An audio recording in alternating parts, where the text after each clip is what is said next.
Saudara sekalian, mari kita persiapkan hati kita untuk beribadah streaming. Terima kasih Tuhan kalau kami masih diberi kesempatan untuk bisa menikmati ibadah secara streaming ini. Kami ingin memperingati peristiwa kenaikan Yesus ke surga. Kami percaya ini merupakan momen yang sangat penting di mana Tuhan akan memenuhi segala janji-janjinya kepada seluruh murid-murid dan orang-orang yang percaya kepada-Mu. Iblis dan roh jahat yang ingin mengganggu jalannya ibadah, di dalam nama Tuhan Yesus Kristus kami usir keluar. Dan Yesus hancurkan setiap pekerjaan iblis dan roh jahat. Tuhan Yesus Kristus ambil alih tampuk pimpinan yang tertinggi, dan Roh Kudus memberikan hikmat, akal budi, kebijaksanaan pada kami. Dalam nama Tuhan Yesus Kristus kami balaskan doa kami dan ucap syukur. Haleluya. Amin. Hari ini kita memperingati kenaikan Tuhan Yesus ke surga. Mari kita siapkan hati kita. Kita mau memberikan pujian yang terbaik bagi Tuhan Allah kita. Yesus Tuhan ditinggikan. Terima kasih Tuhan.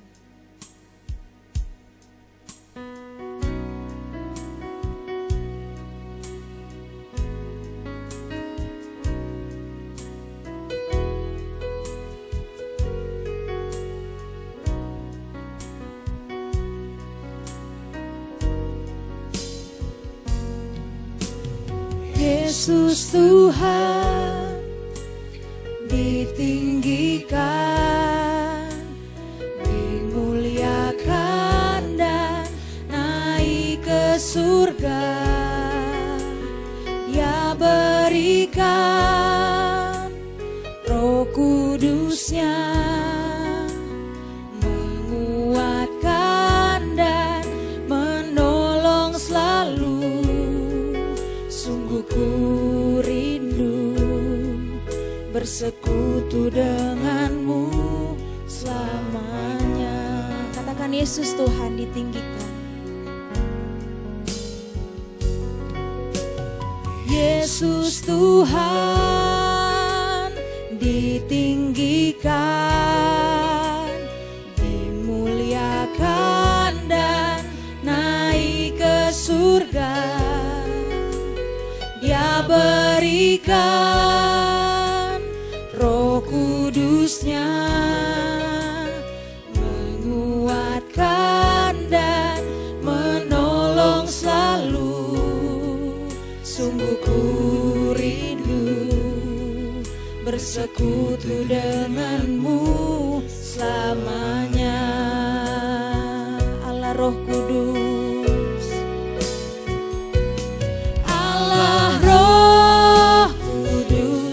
jamah hatiku dengan urapanmu. Rindu selalu dekat denganmu, tinggal di hadiratmu. Kau ditinggikan dan dimuliakan Tuhan. Yesus Tuhan ditinggikan, dimuliakan dan naik ke surga. Dia berikan Roh Kudus-Nya, menguatkan dan menolong selalu. Sungguh ku rindu bersekutu denganmu selamanya. Allah Roh Kudus, Allah Roh Kudus, jamah hatiku dengan urapanmu, rindu selalu dekat denganmu, tinggal di hadiratmu. Allah Roh Kudus, Allah Roh Kudus, jamah hatiku dengan urapanmu, rindu selalu dekat denganmu, tinggal di hadiratmu. Allah Roh Kudus, Allah Roh Kudus, jamah hatiku, jamah hati kami dengan urapan. Kami rindu, rindu selalu dekat denganmu, tinggal di hadiratmu. Rindu selalu, rindu selalu dekat denganmu, tinggal di hadiratmu. Rindu selalu, rindu selalu dekat denganmu, tinggal di hadiratmu. Haleluya, haleluya. Tuhan Yesus sudah naik ke surga dan Dia telah mencurahkan Roh Kudus-Nya atas setiap kita untuk memberikan kita kekuatan dan menolong kehidupan kita. Amin. Kita mau lebih lagi untuk menyanyikan pujian bagi Tuhan kita.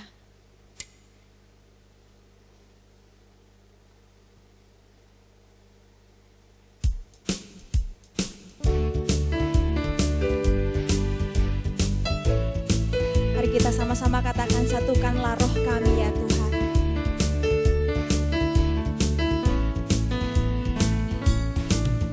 Satukanlah roh kami ya Tuhan, bergandeng tangan kami semuanya,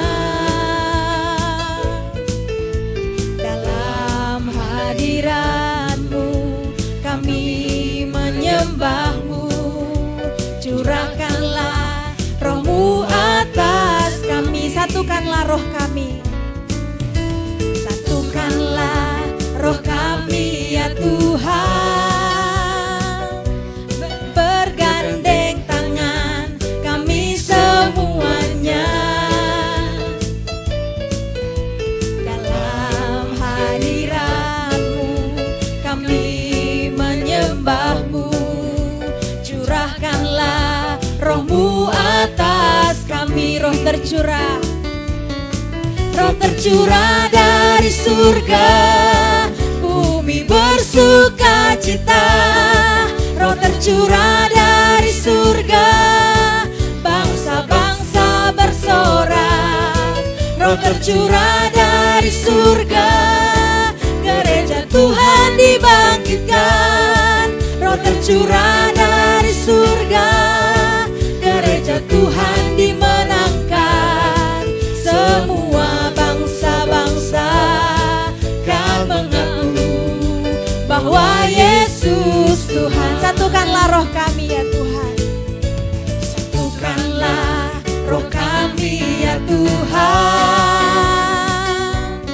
bergandeng tangan kami semuanya, dalam hadirat-Mu kami menyembah-Mu. Curahkanlah roh-Mu atas kami, roh tercurah, roh tercurah dari surga, bumi bersuka cita. Roh tercurah dari surga, bangsa-bangsa bersorak. Roh tercurah dari surga, gereja Tuhan dibangkitkan. Roh tercurah dari surga, gereja Tuhan dimenangkan. Semua bangsa-bangsa kan mengaku bahwa Yesus Tuhan. Katakan, roh tercurah dari surga, roh tercurah dari surga, bumi bersuka cita. Roh tercurah dari surga, bangsa-bangsa bersorak. Roh tercurah dari surga, gereja Tuhan dibangkitkan. Roh tercurah dari surga, gereja Tuhan dimenangkan. Semua bangsa-bangsa kan mengaku bahwa Yesus Tuhan. Semua bangsa-bangsa, semua bangsa-bangsa kan mengaku bahwa Yesus Tuhan. Semua bangsa-bangsa, semua bangsa-bangsa kan mengaku bahwa Yesus Tuhan. Haleluya, haleluya. Kita akan diberkati dengan kebenaran firman Tuhan yang akan disampaikan oleh Bapak Pendeta Yonatan Biantoro. Untuk waktu dan tempat saya persilahkan.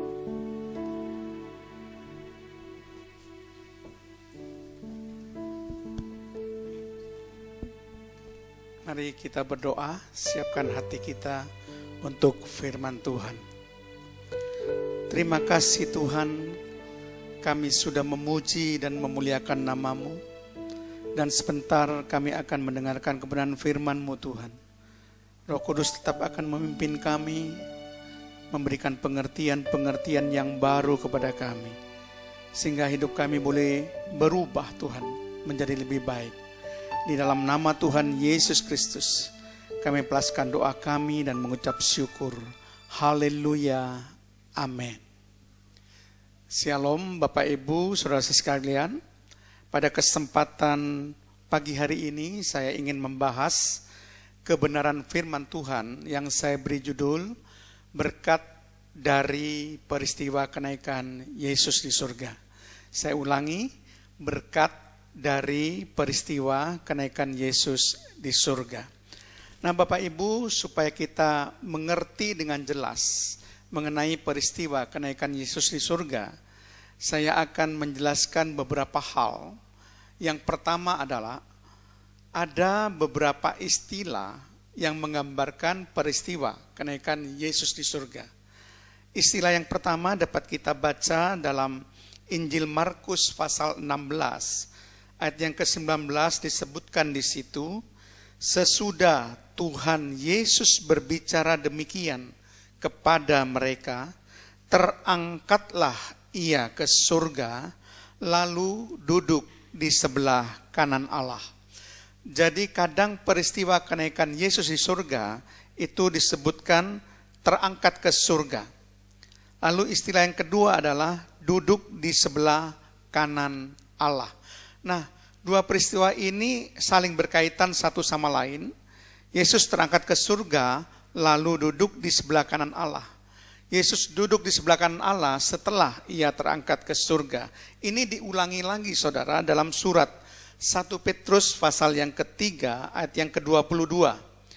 Yang duduk di sebelah kanan Allah setelah ia naik ke surga, sesudah segala malaikat, kuasa dan kekuatan ditaklukkan kepadanya. Perhatikan kata-kata duduk di sebelah kanan Allah setelah ia naik ke surga. Jadi ketika disebutkan duduk di sebelah kanan Allah, itu berarti Tuhan Yesus sudah naik ke surga. Jadi itu kedua kata yang memiliki kesamaan arti, biarpun kata-kata itu ada yang eksplisit, terangkat ke surga, itu ada yang implisit, yaitu duduk di sebelah kanan Allah. Jadi sama-sama menggambarkan peristiwa kenaikan Yesus di surga. Juga kalau saudara perhatikan, nanti dibaca di rumah, Yohanes 16 ayat 17, di situ disebutkan pergi kepada Bapa. Kalau saudara baca di Efesus 4 ayat 8 disebutkan naik ke tempat tinggi. Di Yohanes pasal 7 ayat 33 dikatakan pergi kepada Dia yang telah mengutus aku. Tentu maksudnya di sini adalah pergi kepada Bapa yang mengutus Yesus. Kemudian Yohanes 6 ayat 62 dikatakan naik ke tempat di mana ia sebelumnya berada. Jadi Yesus sebelumnya berada di surga, kemudian turun ke dunia, mati di kayu salib dan naik kembali ke surga. Naik ke tempat di mana Yesus sebelumnya berada. Jadi ada banyak beberapa istilah yang menggambarkan peristiwa kenaikan Yesus di surga. Nah, hal yang kedua supaya Bapak Ibu mengerti bahwa peristiwa kenaikan Yesus ke surga itu sudah dinubuatkan sebelum peristiwa terjadi. Yang pertama dinubuatkan dalam Perjanjian Lama, dalam Mazmur 68 ayat 19 bagian A. Engkau telah naik ke tempat tinggi, telah membawa tawanan-tawanan. Engkau telah naik ke tempat tinggi. Ini nubuatan tentang peristiwa kenaikan Yesus ke surga. Kemudian yang kedua dinubuatkan oleh Tuhan Yesus sendiri sebelum ia naik ke surga. Dia berbicara sebelum peristiwa itu terjadi. Mari kita bersama-sama membaca di dalam Yohanes pasal 6 ayat 62. Dikatakan demikian.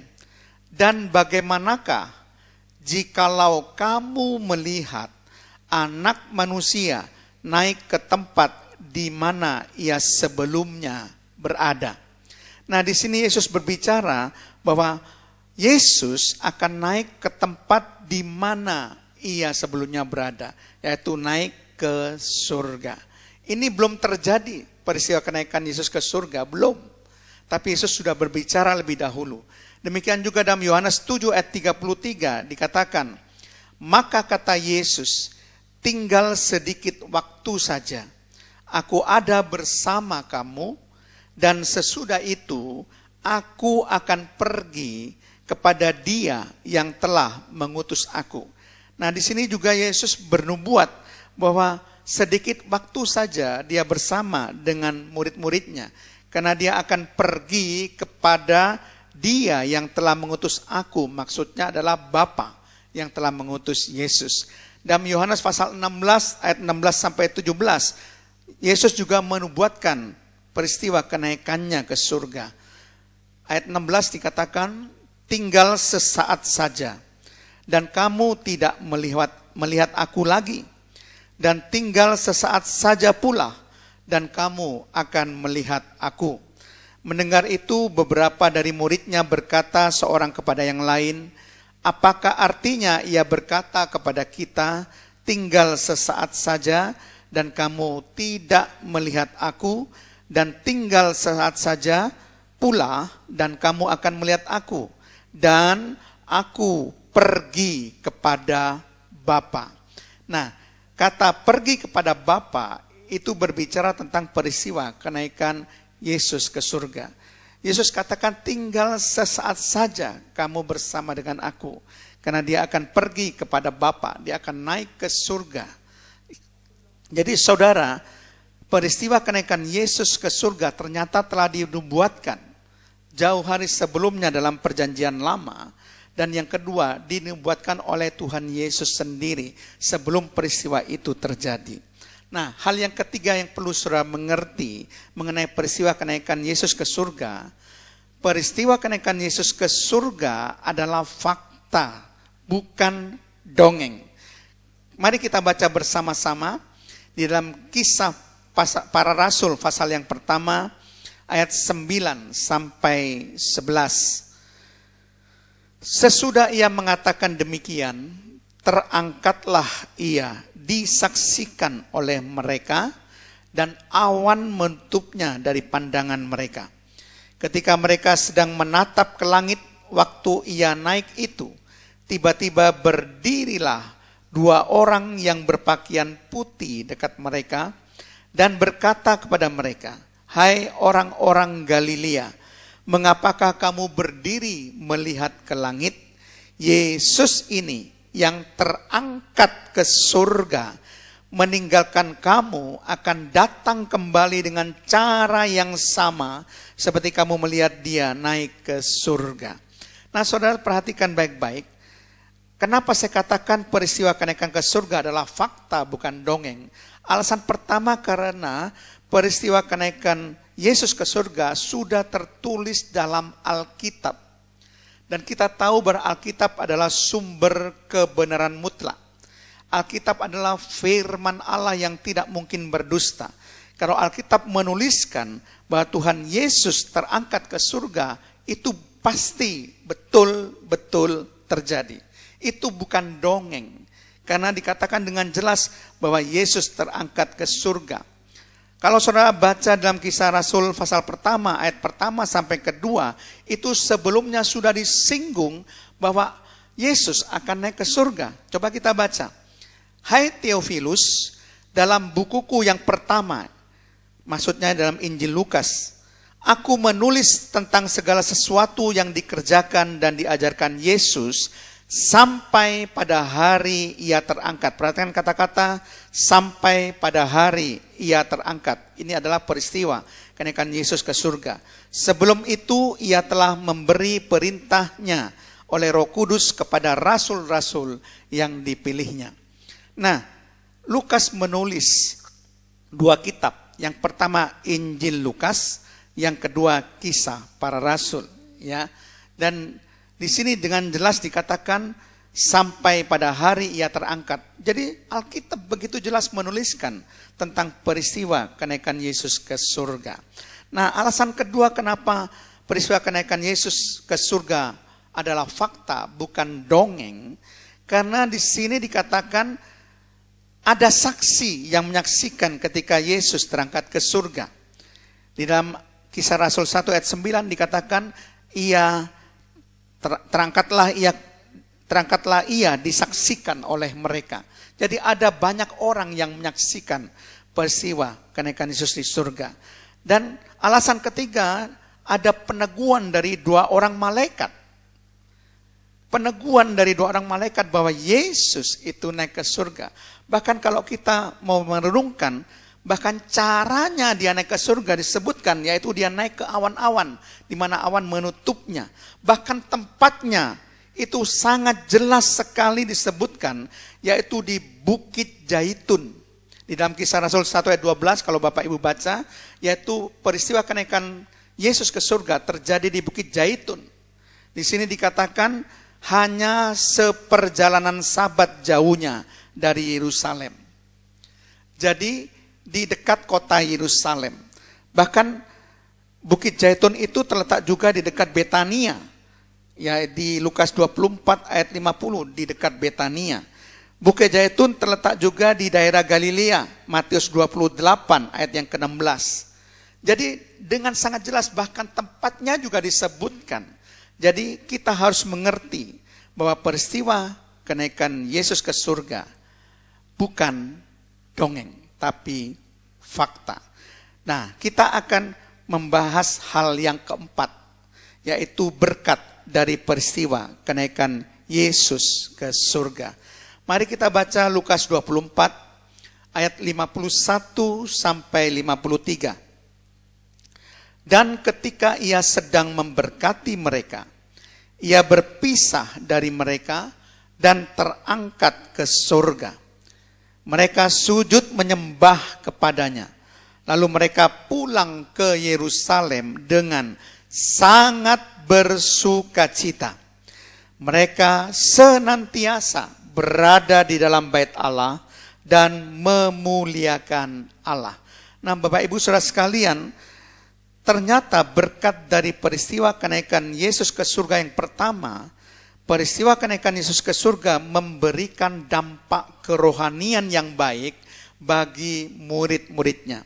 Di sini dikatakan mereka sangat bersukacita. Hati para muridnya diliputi dengan sukacita besar. Karena apa, saudara? Karena Allah yang mereka sembah itu bukan Allah yang mati. Yesus naik ke surga untuk menggenapi segala janji-janjinya yang sudah diucapkan kepada murid-muridnya, saudara. Itu sebabnya muridnya begitu bersukacita. Kemudian hal yang kedua dikatakan mereka senantiasa berada di dalam bait Allah.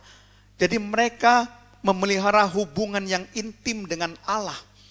Mereka terus memelihara hubungan yang intim dengan Allah. Mereka terus berada di bait Allah. Mereka terus beribadah, tidak pernah meninggalkan ibadah.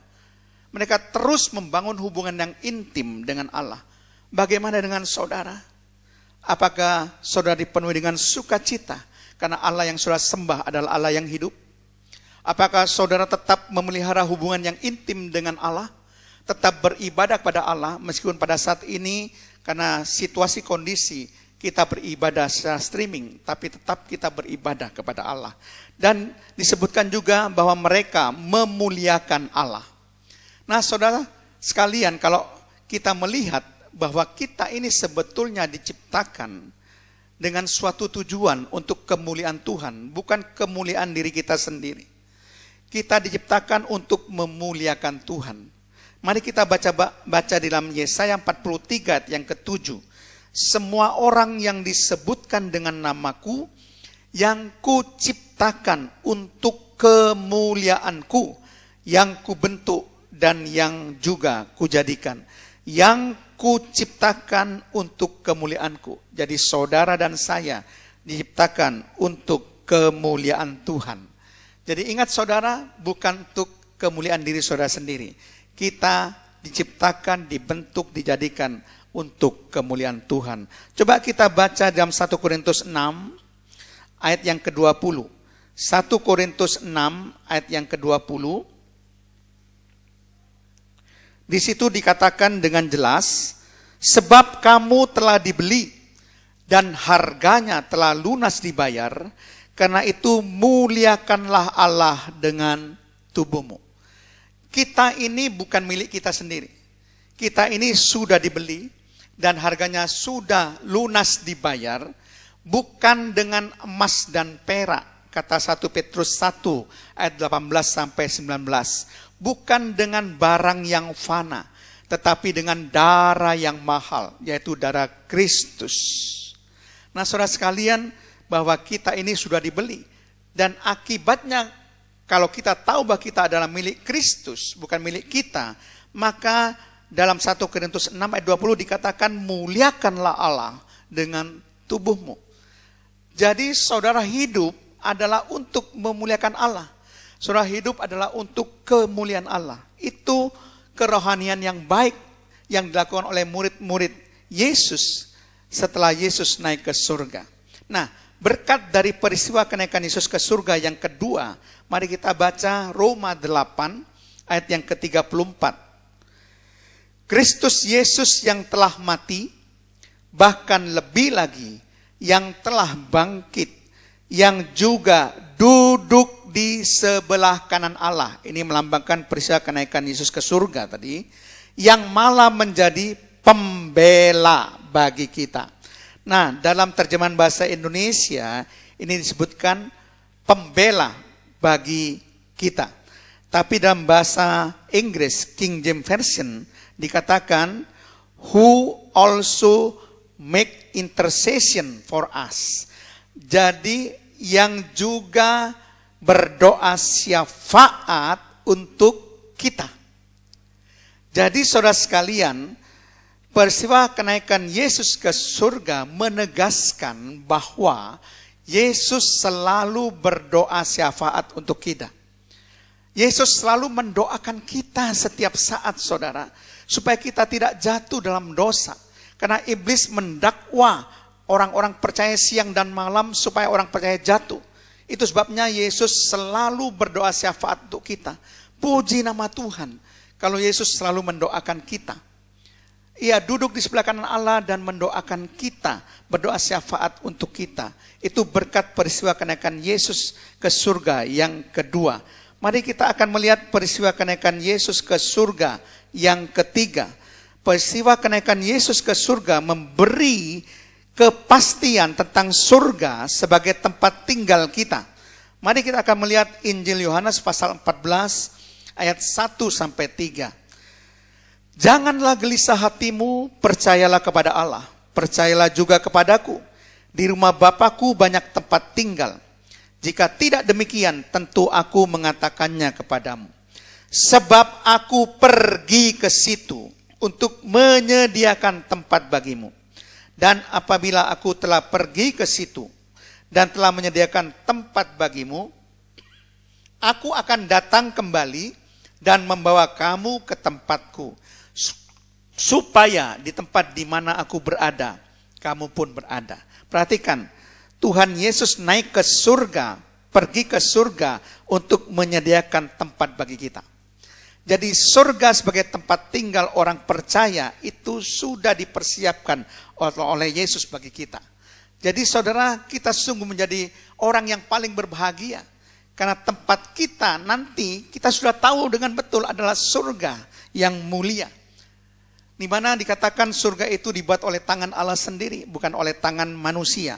Karena memang sebetulnya kewargaan kita bukan warga di dunia ini. Karena Filipi 3:20 katakan, karena kewargaan kita adalah di dalam surga. Dan dari situ juga kita menantikan Tuhan Yesus Kristus sebagai juru selamat. Kewargaan kita sebenarnya adalah warga negara surga. Jadi layaklah kalau surga sebagai tempat tinggal kita. Nah, berkat yang keempat, peristiwa kenaikan Yesus ke surga memberikan kepastian tentang Roh Kudus yang dijanjikan. Nah, kalau saudara perhatikan baik-baik di dalam Lukas pasal 24 ayat 49 dikatakan, dan aku akan mengirim kepadamu apa yang dijanjikan Bapakku, tetapi kamu harus tinggal di dalam kota ini sampai kamu diperlengkapi dengan kekuasaan dari tempat tinggi. Nah, apa yang dijanjikan oleh Bapa ini berbicara tentang Roh Kudus. Coba kita bandingkan Kisah Rasul pasal 4 sampai 5, kemudian pasal 1 ayat 4 sampai 5 dan ayat 8. Pada suatu hari ketika ia makan bersama-sama dengan mereka, ia melarang mereka meninggalkan Yerusalem dan menyuruh mereka tinggal di situ menantikan janji Bapa. Yang demikian katanya, telah kamu dengar daripadaku, sebab Yohanes membaptis dengan air, tetapi tidak lama lagi kamu akan dibaptis dengan Roh Kudus. Tetapi kamu akan menerima kuasa kalau Roh Kudus turun ke atas kamu, dan kamu akan menjadi saksiku di Yerusalem dan di seluruh Yudea dan Samaria dan sampai ke ujung bumi. Nah, saudara perhatikan baik-baik, dengan sangat jelas bahwa peristiwa kenaikan Yesus ke surga memberikan kepastian tentang Roh Kudus yang dijanjikan. Di mana Roh Kudus itu akan menjadi penghibur, menjadi penolong, menjadi roh kebenaran. Dalam Yohanes 16 ayat ke-7 itu dikatakan, dengan jelas dikatakan, namun benar yang kukatakan ini kepadamu adalah lebih berguna bagi kamu jika aku pergi, maksudnya naik ke surga.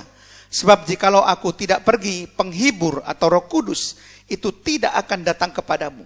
Tetapi jikalau aku pergi naik ke surga, aku akan mengutus Roh Kudus kepadamu. Nah, saudara, ini adalah suatu janji yang benar-benar dikatakan bahwa Yesus pergi naik ke surga supaya Roh Kudus itu yang dijanjikan diberikan kepada kita, saudara. Ya, oke. Yang terakhir, saudara, yang kelima, berkat yang kelima. Peristiwa kenaikan Yesus ke surga memberikan kepastian tentang kedatangan Yesus yang kedua kali. Kisah Para Rasul 1 ayat 10 sampai 11, ketika mereka sedang menatap ke langit, waktu ia naik ke surga, tiba-tiba berdirilah dua orang yang berpakaian putih dekat mereka, dua orang malaikat, dan berkata kepada mereka, hai orang-orang Galilea, mengapakah kamu berdiri melihat ke langit? Perhatikan kata-kata ini. Yesus ini bukan Yesus yang lain. Yesus yang naik ke surga. Yang terangkat ke surga meninggalkan kamu akan datang kembali. Perhatikan, akan datang kembali dengan cara yang sama seperti kamu melihat dia naik ke surga. Yesus naik ke surga, ke awan-awan, dan dia akan turun dari awan-awan untuk ke bumi. Jadi ini adalah berkat dari peristiwa kenaikan Yesus ke surga, saudara. Jadi kita bersyukur bahwa Tuhan Yesus Kristus akan datang kembali kedua kali. Akan menjemput kita orang-orang percaya untuk kita menikmati segala janji-janji yang diucapkan kepada kita. Haleluya. Amin, saudara-saudara. Ada 5 berkat yang akan kita terima Yang pertama, peristiwa kenaikan Yesus ke surga memberikan dampak kerohanian yang baik bagi murid-muridnya. Yang kedua, peristiwa kenaikan Yesus ke surga menegaskan bahwa Yesus selalu berdoa syafaat untuk kita. Yang ketiga, peristiwa kenaikan Yesus ke surga memberikan kepastian tentang surga sebagai tempat tinggal kita. Yang keempat, peristiwa kenaikan Yesus ke surga memberi kepastian tentang Roh Kudus yang dijanjikan. Dan yang kelima, peristiwa kenaikan Yesus ke surga memberi kepastian tentang kedatangan Yesus yang kedua kali. Amin. Mari kita nyanyikan Kami Memuji Kebesaran-Mu. Haleluya Yesus. Terima kasih buat segala janji-Mu Tuhan.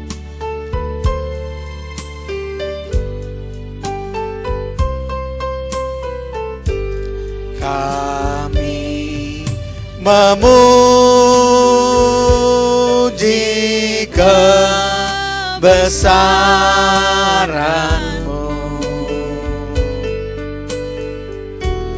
ajaib Tuhan, ajaib Tuhan. Kami memuji kebesaran-Mu,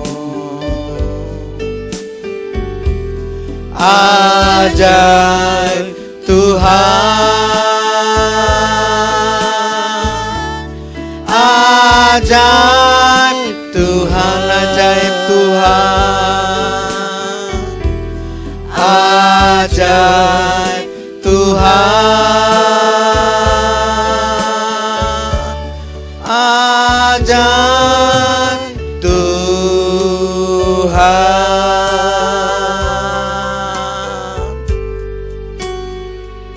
Terima kasih Tuhan Yesus. Kami sudah mendengar kebenaran firman-Mu, biar ini kami taruh dalam hati kami, untuk kami praktekkan dalam kehidupan kami sehari-hari. Hidup kami boleh berubah dengan mendengar dan melakukan firman Tuhan. Kami berdoa untuk Indonesia Tuhan, kasihanilah negeri kami Tuhan. Lepaskanlah dari virus corona COVID-19 ini Tuhan, segala sumber-sumber penyakit COVID-19 kami hancurkan dengan darah Tuhan Yesus Kristus. Bahkan lika-liku penyebarannya Tuhan, Engkau hentikan dalam nama Yesus. Kami percaya umat-Mu ada di Indonesia. Engkau mengasihi umat-Mu Tuhan, maka Indonesia diberkati oleh Tuhan. Hamba juga berdoa berkat bagi seluruh jemaat.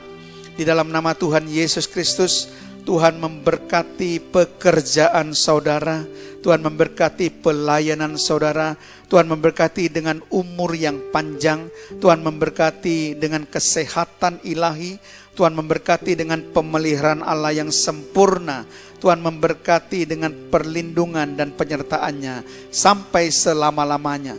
Masa depan saudara adalah masa depan yang penuh dengan harapan, dan saudara tetap akan menjadi alat kemuliaan Tuhan.